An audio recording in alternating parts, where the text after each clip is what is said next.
तो यहाँ तक हुआ था फायर प्रिवेंशन तक। उसके बाद कोई भी रैक्स होता है उसको प्रॉपरली कंटेनर में रखना है, इससे आप फायर से प्रोटेक्शन पा सकते हैं। तो उसके बाद से शुरू करते हैं सेफ्टी का जो रूल्स था। और क्या कहा गया था सेफ्टी में, सेफ्टी मेजरमेंट में, use caution around heat sources. अगर जहाँ पर हीट प्रोड्यूस हो रहा है वहाँ पर कोई बिल लगा हुआ रहना चाहिए इस तरह के कि कोई वहाँ पर जाके कोई गर्म चीज में हाथ ना दे दे, इससे उसको एक्सीडेंट हो सकता है। सबको अवेयर रहना चाहिए कि कहाँ कौन सा जगह गर्मी का मतलब हीट प्रोड्यूस हो रहा या फिर फ्लेम उधर प्रोड्यूस हो रहा है, तो उस चीज से आप लोग को अवेयर रहना चाहिए।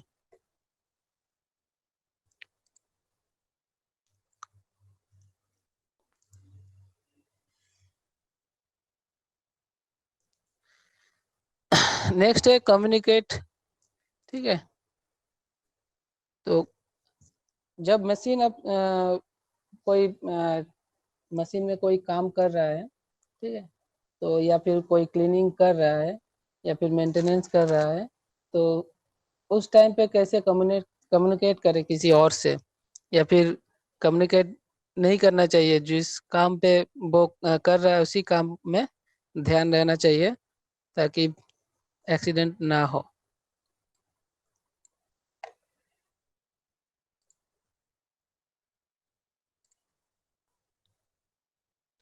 और क्या है सेफ्टी में, follow visual and written instruction.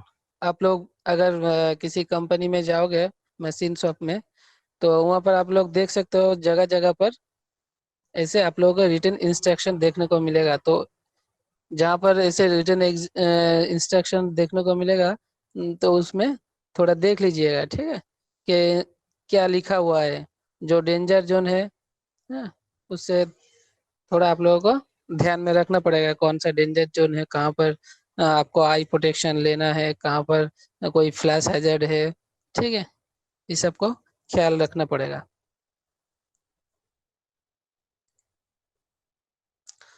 तो अल्टीमेट इतना ही है सेफ्टी में, जितना पहले दिन कहा गया था आज के क्लास में भी थोड़ा।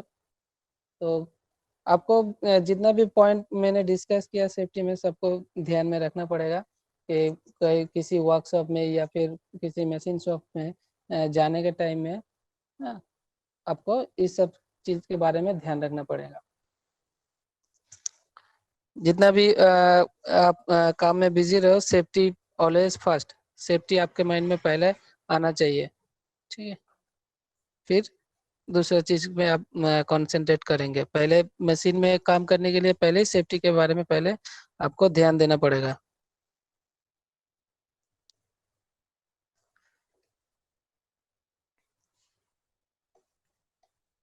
ओके, तो सेफ्टी यहीं तक है।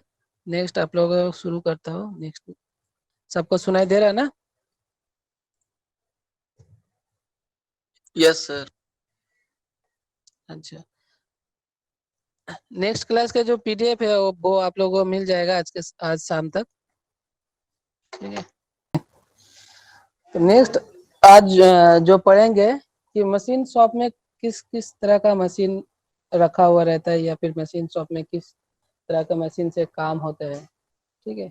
तो मशीन शॉप में जितना भी मशीन रहता है, सबसे जो वर्सेटाइल मशीन है, ठीक है, वो है लेद मशीन, जिससे ज़्यादातर काम होता है। वर्कशॉप का जितना भी काम होता है उससे सबसे ज़्यादा लेद मशीन से ही होता है। तो लेद मशीन सबसे वर्सेटाइल मशीन है वर्कशॉप का।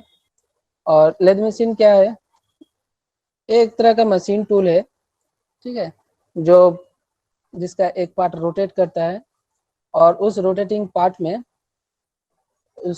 पार्ट में एक जॉब रहता है, या फिर आप कह सकते हैं जिस जिस मेटल पे हम लोग काम करेंगे वो उस रोटेटिंग पार्ट से जुड़ा हुआ, मतलब होल्ड किया हुआ रहता है।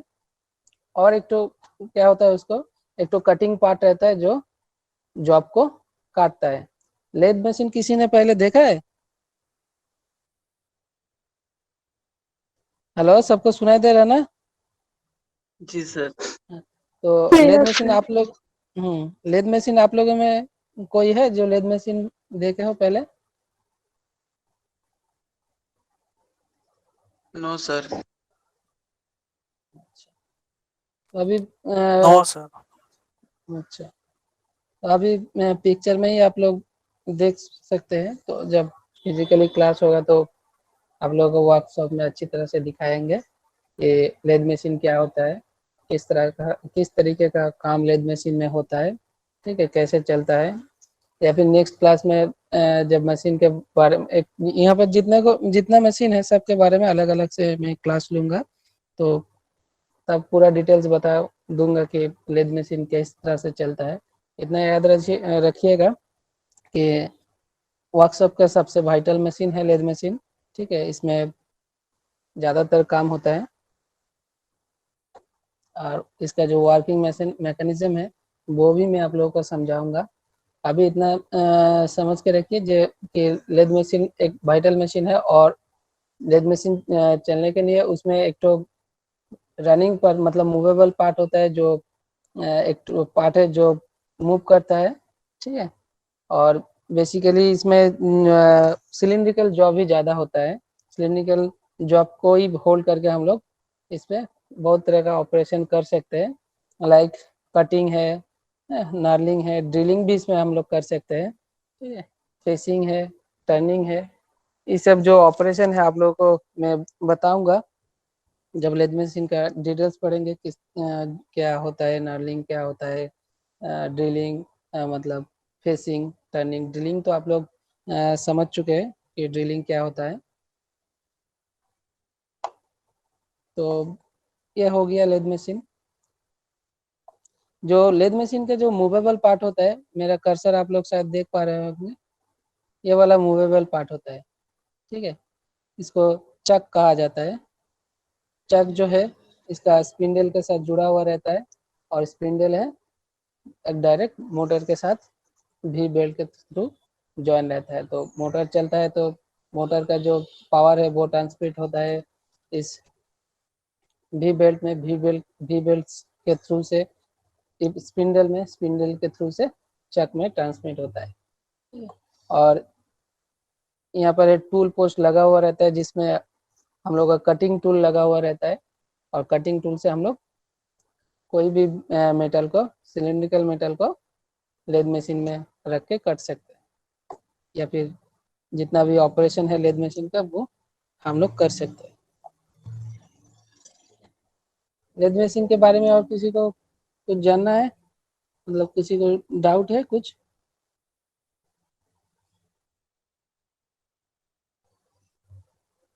तो नो सर। नेक्स्ट मशीन चलते हैं। लेद मशीन के बाद जो मशीन आता है वो है मिलिंग मशीन, ठीक है। तो ये भी लेद मशीन का बाद ही आता है, लेकिन ये भी एक तरह का वर्सेटाइल मशीन है। इसमें भी हम लोग बहुत तरह का ऑपरेशन कर सकते हैं, ठीक है। जो गियर के बारे में आप लोग सुना है ना,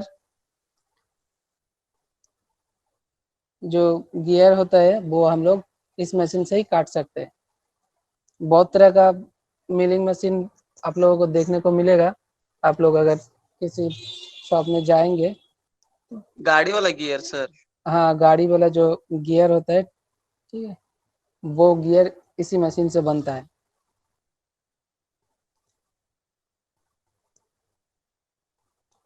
तो ये वाला जो है तो इसको हॉरिजॉन्टल मिलिंग मशीन कहा जाता है।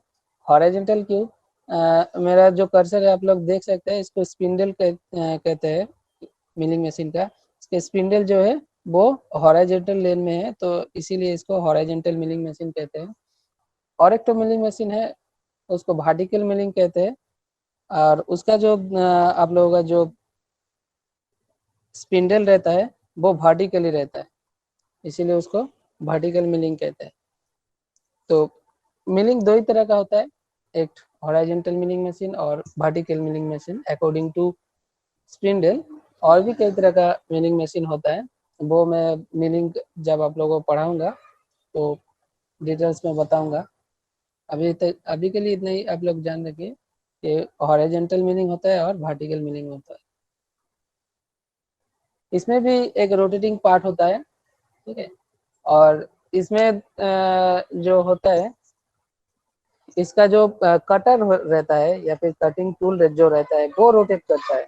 लेद में क्या होता है, लेद में जो जिस चीज के ऊपर में कुछ काम करना चाहते हो या उसको जॉब तो हम कहते हैं, वही जॉब रोटेट करता है। लेकिन जो मिलिंग मशीन है, मिलिंग मशीन में आपका कटर रोटेट करते हैं और जॉब एक जगह फिक्स रहता है। लेकिन लेद मशीन में क्या होता है, लेद मशीन में जॉब रोटेट करता है और कटिंग टूल एक जगह फिक्स रहता है। यही डिफरेंस है मिलिंग और लेद में। लेकिन दोनों ही वर्सेटाइल मशीन है और दोनों में ही बहुत तरह का ऑपरेशन हम लोग कर सकते हैं।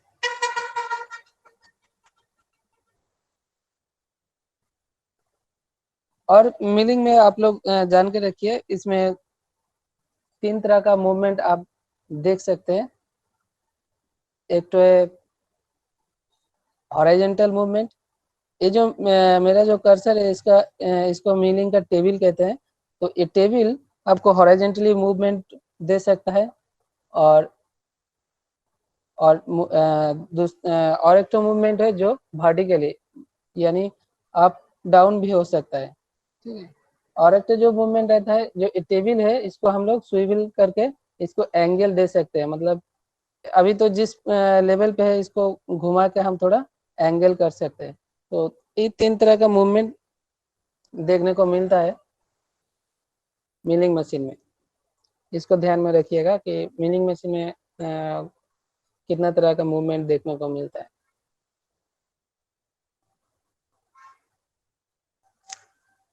समझ में आया आप लोगों को milling machine? Dhaniram, yes sir. समझ में आया मिलिंग मशीन? ठीक से नहीं आ रहा है। सुनाई नहीं दे रहा या फिर समझ में नहीं आ रहा? सुनाई दे रहा है, बीच में आवाज कट जाता है। बीच में आवाज कट जा रहा है? यस। अच्छा, जब आवाज कट जाएगा ना, तब बोलोगे कि आवाज नहीं आ रहा सर, ठीक है, ताकि फिर से मैं बोल सकूं। Yes sir. ओके, तो मैं फिर से बोलता हूँ मिलिंग मशीन के बारे में। तो मिलिंग मशीन जो है, वो बेसिकली इसमें बहुत तरह का मैंने पहले बोला था कि जो लेद मशीन है उसमें ज़्यादातर सिलिंड्रिकल जॉब होता है। लेकिन मिलिंग मशीन में जो है, इसमें सब तरह का जॉब आप में काम कर सकते हैं। सिलिंड्रिकल वर्कपीस में भी काम कर सकते हैं, या फिर कोई रेक्टेंगुलर या फिर स्क्वायर वर्कपीस में भी आप काम कर सकते हैं। इसमें बहुत तरह का ऑपरेशन आप कर सकते हैं, जैसे कि फेसिंग हो गया, ग्रूविंग हो गया, हाँ। फिर जाके आपका जो गियर होता है, गियर भी आप बना सकते हैं इस हॉरिजॉन्टल मिलिंग मशीन में। ये हॉरिजॉन्टल मिलिंग मशीन है। हॉरिजॉन्टल क्यों है?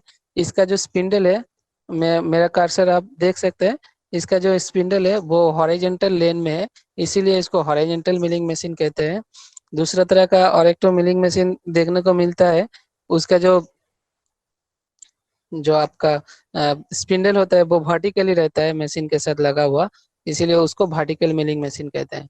ये 2 तरह के छोड़ के और भी बहुत तरह का आप लोगों को टाइप का मिलिंग मशीन देखने को मिलेगा, ठीक है। तो मैं जब मिलिंग का डिटेल्स पढ़ाऊंगा तो आपको सारे टाइप्स का मिलिंग मशीन के संबंध में जानकारी दूंगा, ठीक है। ओके, नेक्स्ट आते हैं। नेक्स्ट जो है, इसको सेपर मशीन कहते हैं। इसमें आप लोग एक तो मैकेनिज्म देख पाएंगे, वो एग्जाम में बहुत आता है, ठीक है। सेपर मशीन का उसको कहते हैं क्विक रिटर्न मैकेनिज्म, ठीक है। तो इसका जो इसमें आप लोग भी ग्रूविंग कर सकते हैं, या फिर इसका जो किसी भी वर्क पीस का जो फेस होता है, फेसिंग कर सकते हैं। क्विक रिटर्न मैकेनिज्म इसमें देखने को मिलता है, और क्विक रिटर्न मैकेनिज्म के बारे में भी आपको एग्जाम में बोर्ड क्वेश्चन आता है। तो क्विक रिटर्न मैकेनिज्म में आप लोगों को पढ़ाऊंगा कि क्विक रिटर्न मैकेनिज्म क्या है, किस तरह से का किस तरीके से काम करता है। तो अभी थोड़ा बेसिक आइडिया देता हूँ। इसका जो ये वाला पार्ट है इसको टूल पोस्ट कहते हैं। तो टूल पोस्ट में क्या है, टूल लगा हुआ रहता है, और ये जो है सिर्फ जाने के टाइम में ही काटता है, मतलब रिटर्न स्ट्रोक में नहीं काटता है।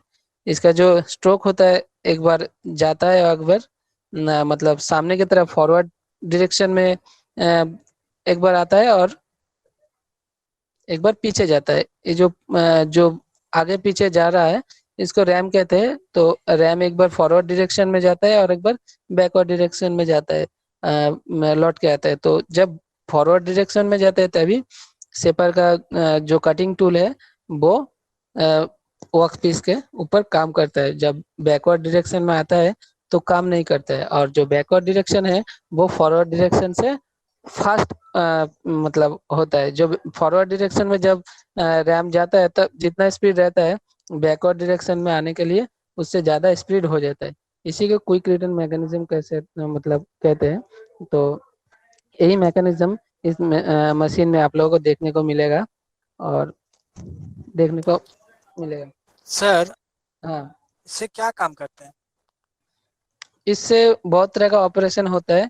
जो मेटल का ऊपरी हिस्सा रहता है ना, जब उसको आप हटाना चाहते हैं, ठीक है, एकदम प्लेन सरफेस चाहते हैं, तो वो इस मशीन से हो सकता है।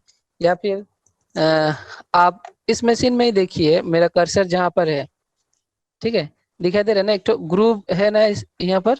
Yes sir. हाँ, तो ऐसा अगर कोई मेटल पे आपको ग्रूव बनाना है तो इस मशीन से आप कर सकते हैं, ठीक है।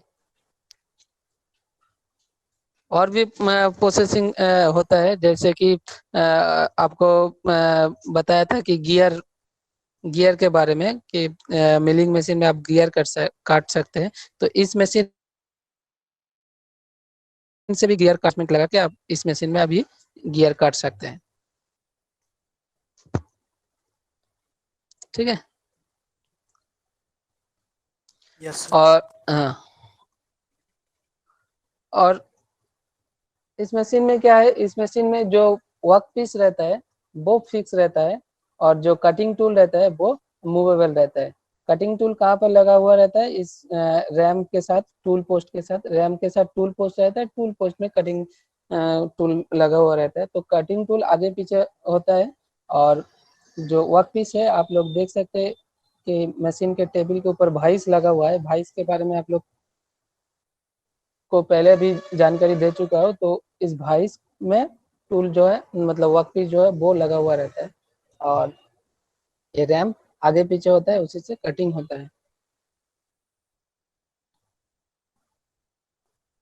आप लोग यहाँ पर देख सकते हैं, during the return stroke no metal is cutting. इस लाइन को थोड़ा मार्क कर लीजिएगा, इसमें शॉर्ट क्वेश्चन भी आता है, ठीक है, या फिर इंटरव्यू में भी क्वेश्चन आता है इसमें, इससे कि जो रिटर्न स्ट्रोक होता है, स्ट्रोक किसे कहते हैं, ये जो रैम है इसको एक बार आगे आने के मतलब आगे जब आता है तो उसको फॉरवर्ड स्ट्रोक कहते हैं, जब पीछे जाता है तो उसको बैकवर्ड स्ट्रोक कहते हैं। तो इसी मतलब आगे आना या पीछे जाना को ही मतलब स्ट्रोक कहते हैं मशीन के भाषा में। तो ऐसा क्वेश्चन आता है कि जो सेपर मशीन है तो उसका कौन सा स्ट्रोक में मेटल मेटल नहीं काटता है, तो आपको तब आंसर आपको देना पड़ेगा कि बैकवर्ड स्ट्रोक में कोई मेटल कटिंग नहीं होता है, ठीक है। समझ में आया? Yes sir. ओके। नेक्स्ट जो है वो है स्लॉटर मशीन। स्लॉटर मशीन, इसका जो भी बेसिक चीज है वो भी आप लोगों का जो शेपिंग मशीन है काफी मिलता जुलता है, लेकिन इसका जो स्पिंडल रहता है वो थोड़ा वर्टिकल रहता है। आपको देखने में पहले ही लगेगा कि ड्रिलिंग मशीन जैसा, लेकिन ये ड्रिल मशीन नहीं है, इसको स्लॉटर मशीन कहते हैं। इसका जो स्पिंडल होता है वो ऊपर से नीचे तक जाता है, फिर नीचे से ऊपर जाता है, ऐसे ही ऊपर नीचे मतलब होता है। और इसका स्पिंडल पे आपको कोई टूल अगर सेट करते हैं और ये वाला जो टेबल है यहाँ पर आप अगर जॉब को रखते हैं तो आप इस पे बहुत तरह का ऑपरेशन कर सकते हैं। आपका जो आपने नट बोल्ट देखा है ना, उसमें जो जैसा शेप रहता है नट का ऊपर का, उसी तरह का शेप अगर आपको बनाना पड़े, मतलब बनाने का रिक्वायरमेंट आएगा तो आप इस मशीन से कर सकते हैं। ठीक है।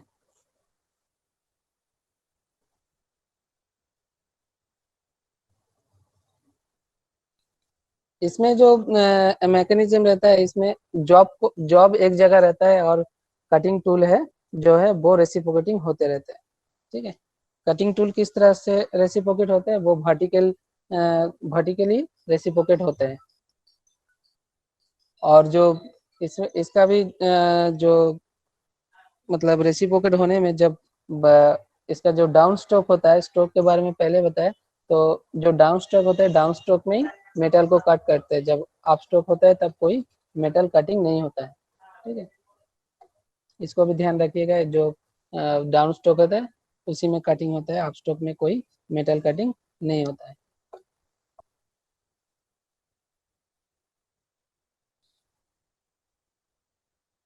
नेक्स्ट आते हैं प्लानर मशीन। ये प्लानर मशीन जो है वो similar to the shaping machine. Shaping machine में जो मैकेनिज्म रहता है उसी तरह का मैकेनिज्म प्लानिंग मशीन में भी रहता है। ठीक है। लेकिन एक मेजर डिफरेंस है। मेजर डिफरेंस क्या है कि शेपिंग मशीन में मैंने बताया था कि इसका उसका जो टेबल है वो एक जगह पर रहता है और जो रैम है वो मूवमेंट करता है। लेकिन आप लोग प्लानर मशीन में देखिएगा कि इसका टेबल जो है वो मूवमेंट करता है और इसका कटिंग टूल, इसमें कोई रैम नहीं लगा हुआ है हुआ रहता है, तो जो कटिंग टूल रहता है वो फिक्स आप कर सकते हैं या आप उसको भी मूवमेंट भी आप करा सकते हैं।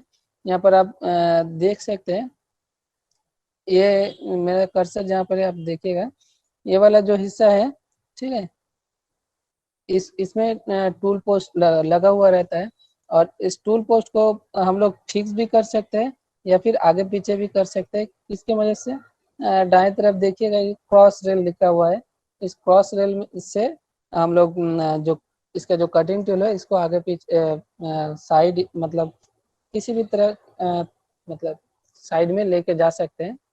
ठीक है। और इसका जो टेबल है वो टेबल आगे पीछे मूवमेंट करता है, लेकिन मैकेनिज्म एक ही तरह का है। ठीक है। शेपिंग मशीन और आपका प्लानर मशीन काम भी एक ही तरह का करता है, लेकिन अगर काम एक ही तरह का करता है तो क्यों इस मशीन को बनाया गया है, इस तरह का क्वेश्चन आप लोगों के दिमाग में आ सकते हैं। तो शेपिंग मशीन में क्या होता है, आप एक तो जॉब को ही मतलब करते हैं, लेकिन जब मास प्रोडक्शन की जरूरत पड़ता है, बहुत सारा मतलब बहुत प्रोडक्ट बनाना है, तब आपको प्लानर मशीन की जरूरत पड़ता है। तो इसमें जल्दी काम होता है और आप जल्दी जल्दी मतलब प्रोडक्शन कर सकते हैं, इसीलिए प्लानर मशीन का जरूरत पड़ता है।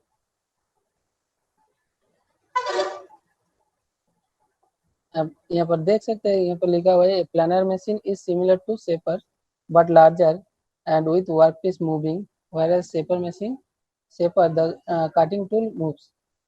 तो इसका जो कटिंग टूल है जो शेपर मशीन में मूव होता है, लेकिन यहाँ पर क्या है, जो जॉब होता है जिस वर्कपीस होता है वो मूव करता है along with टेबल।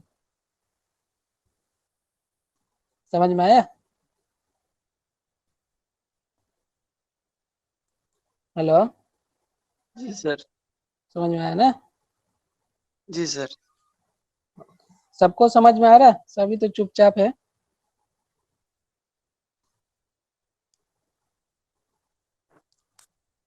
और तो किसी का आवाज नहीं। मशीन आवाज देखकर इतना ठीक से समझ में नहीं आ रहा है। हाँ, फोटो देखकर ठीक से समझ में नहीं आ रहा है।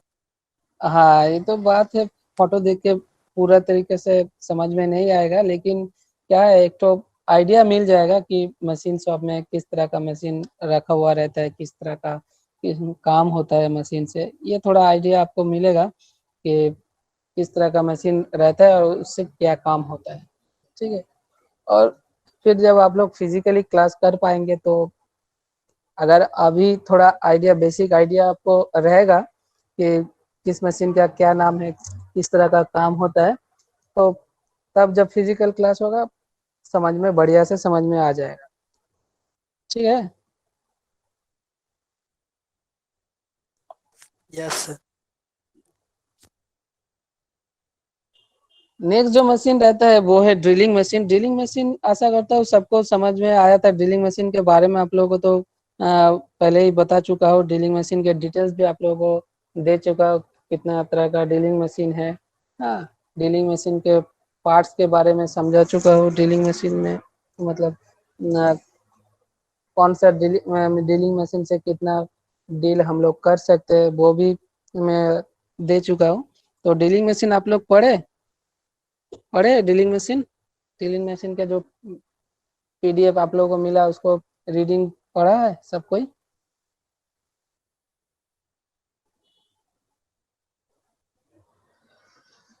धनीराम,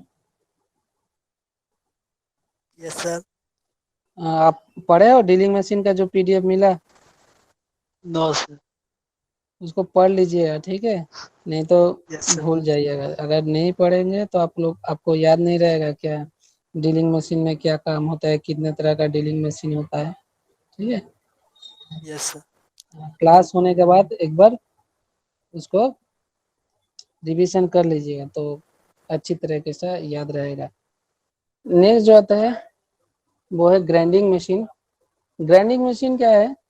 एक सरफेस फिनिशिंग मशीन है। किसी भी जब सरफेस को, किसी भी मेटल के सरफेस को जब हम फिनिशिंग देते हैं उसको, तो तब हम लोग को ग्राइंडिंग मशीन की ज़रूरत पड़ता है।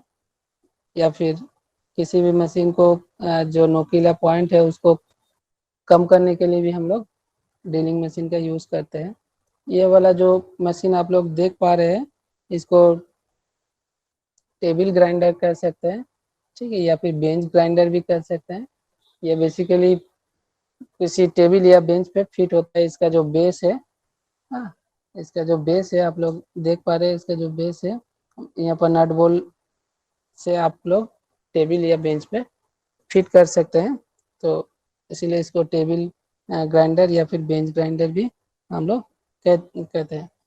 तो जो इसमें जो मेटल लगा हुआ है इसको एब्रेसिव कहते हैं, जो जिससे हम लोग किसी भी सरफेस को फिनिश करते हैं तो इसको एब्रेसिव मटेरियल कहा जाता है। तो एब्रेसिव मटेरियल क्या है उस बारे में, इसका जो कंपोजिशन में है उस बारे में हम लोग मतलब नेक्स्ट क्लास में आपको बताएंगे कि किस कौन कौन सा मटेरियल मिल के इस जो ग्राइंडिंग का जो व्हील है वो बनता है, उस बारे में बताएंगे।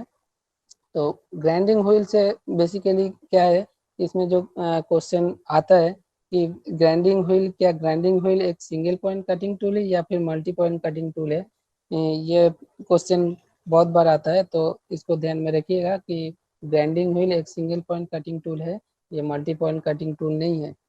सभी को ज़्यादातर जो प्रैक्टिकल करते हैं अगर इस बारे में नहीं जानता है वो समझता है कि ग्राइंडिंग व्हील का तो सरफेस बहुत बड़ा है तो ये मल्टी पॉइंट कटिंग टूल ही होगा, लेकिन ये मल्टी पॉइंट कटिंग टूल नहीं है, ये सिंगल पॉइंट कटिंग टूल है। तो इसको आप लोग ध्यान में रखिएगा कि ग्राइंडिंग व्हील जो है वो एक सिंगल पॉइंट कटिंग टूल है और बेसिकली क्या काम करता है, ये सरफेस को फिनिश करने के लिए ही काम में आता है ग्राइंडिंग व्हील, मतलब ग्राइंडिंग मशीन। जी सर। समझ में आया? जी सर। तो ठीक है, आज इतना ही। बढ़िया से आप लोग एंजॉय कीजिएगा पूजा वैकेशन, ठीक है। Thank you sir.